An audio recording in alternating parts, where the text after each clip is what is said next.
Hey everybody, just as a continuation of our series of sitting down and talking with all of our TREPAC endorsed candidates, we have Elizabeth Cunha here today. She is running for College Station Place 4 and she is our endorsed nominee. She's great and we just want to give you an opportunity today just to hear from her and to get to know her a little bit more. So Elizabeth, thank you for joining us today. Thank you for having me. Of course. So one of the things that I love about you is that you and your husband have been educators for a really long time, and you have a passion for educating young people. So can you touch a little bit more on your experience as an educator and what led you to that profession?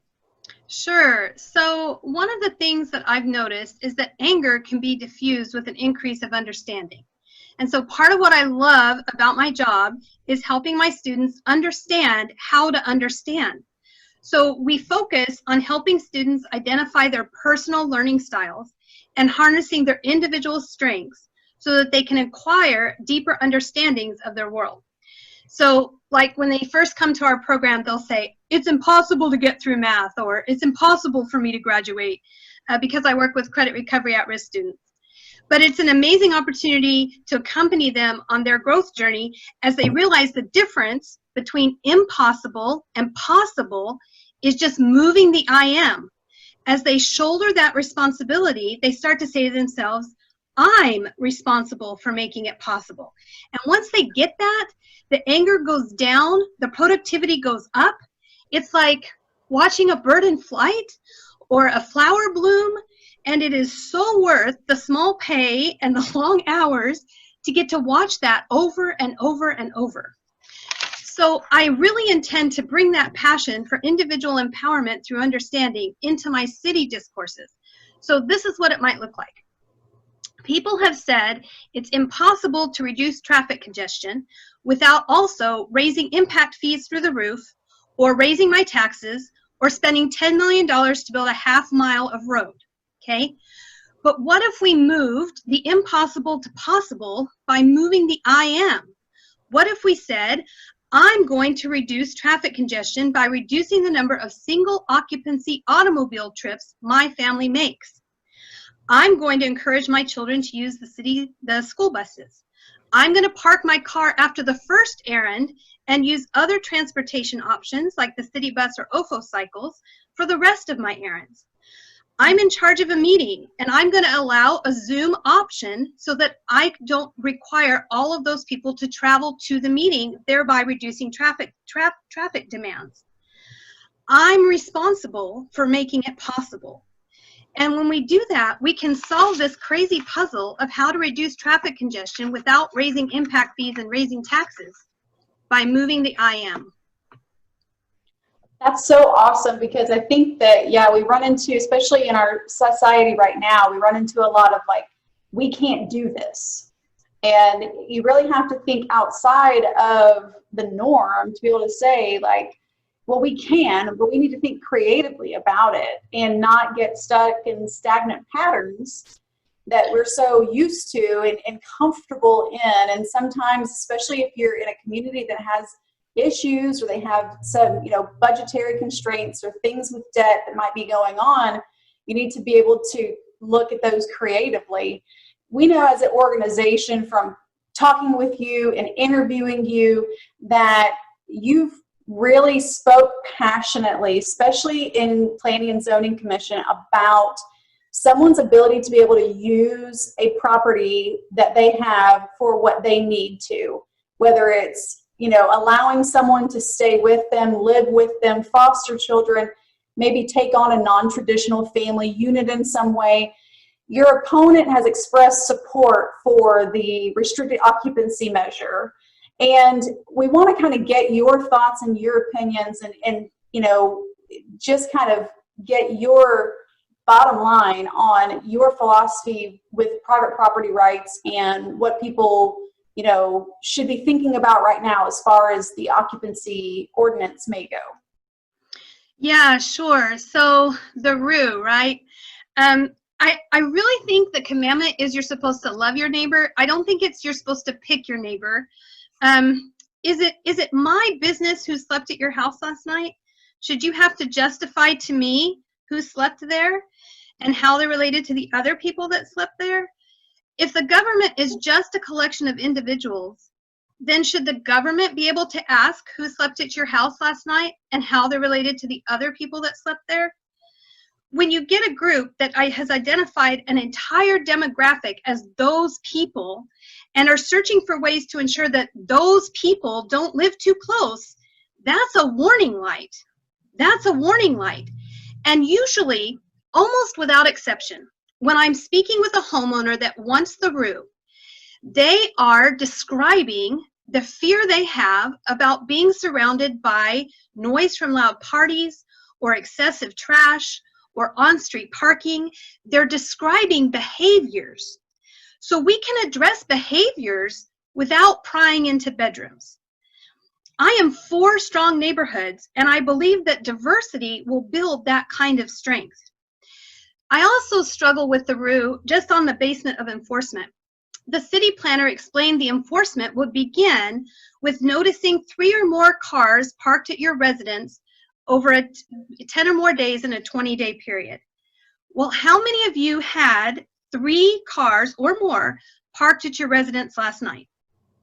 Should I then be able to ask you who drove them and how they're related to the other people that drove the other cars parked at your house? That's what the RU invites. And so the city planner went to cities that currently have these types of ordinances and asked them, how is the enforcement going? And when they asked Brian, who's had a no more than 2 unrelated for 15 years, Brian's code enforcement said, it takes a lot of staff time with very limited yield. When they went to San Marcos and asked San Marcos the same question, they said it's very cumbersome on staff time. And in fact, they're looking at revoking their ordinance because it's been so problematic. They want to now pursue more tangible ordinances that address parking and noise. They said they've had a no more than 2 since 1970, and they said it has evidenced a lack of equity. It's caused under-occupied units that's caused a loss in property values. Is that what we're wanting? In our own city, we've had a no more than 4 unrelated ordinance for quite some time, and our own code enforcement has been, by the city's words, largely unsuccessful. They've had hundreds of complaints, and only 5 people paid a fine because those 5 people self-admitted that they were breaking that ordinance. They've spent excessive amounts of staff time for very nominal results. And if you make a rule that's unenforceable, then it just increases agitation on all sides. It makes everybody frustrated. It leads to my wider philosophy on property rights. When you choose to live in a city, there is an implicit obligation to be mindful of your impact on your neighbor. So I voted for things like impervious cover, which mitigates flooding. As much as we joke about wanting to put cement over our entire yard so we don't have to deal with fire ants, you can't really do that, because then when rain falls, it all washes into your neighbor's yard and they're experiencing, a flood. And so that needs to be mitigated.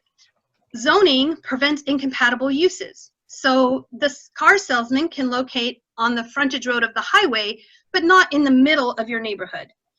And we can have ordinances that talk about the kind of animals you can have or quiet hours, because it's imposing on your neighbors. But unless there's a clear demonstration that one neighbor's choice is going to be a hardship on another, the government should err on the side of property rights. The government should not try to be an HOA. It should not try to regulate to the detail of an HOA. It should not try to provide the services of an HOA at taxpayer expense.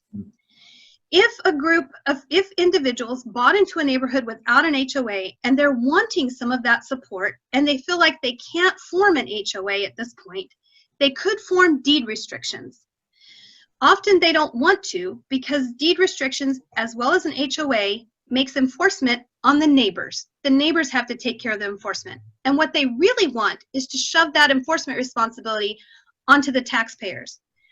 And I don't agree with that. So in the last couple months, P&Z heard from developers that had originally platted for townhomes and had built some and wanted to convert the rest of their plats to single-family homes. They were going to be smaller starter homes and would address some of our affordable housing needs.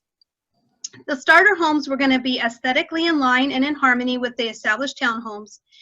They would belong to the same HOA and would have the same standards, but they would provide less density, and I voted in favor of allowing the developer to choose to do that on his property.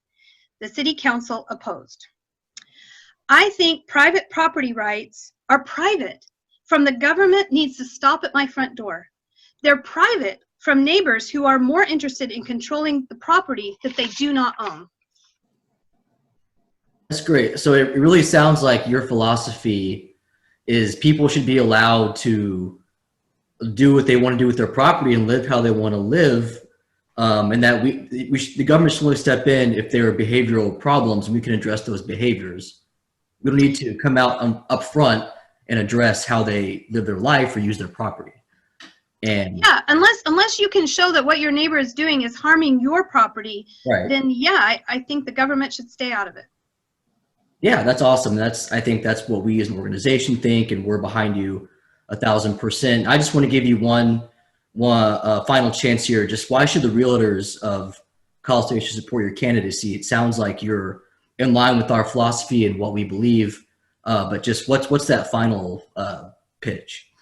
Sure. Well, I hope that I've demonstrated that I'm accessible. I hope I've demonstrated that I will reach out to your organization when there's topics of interest that are moving through city channels. I hope that I have demonstrated that I respect your input.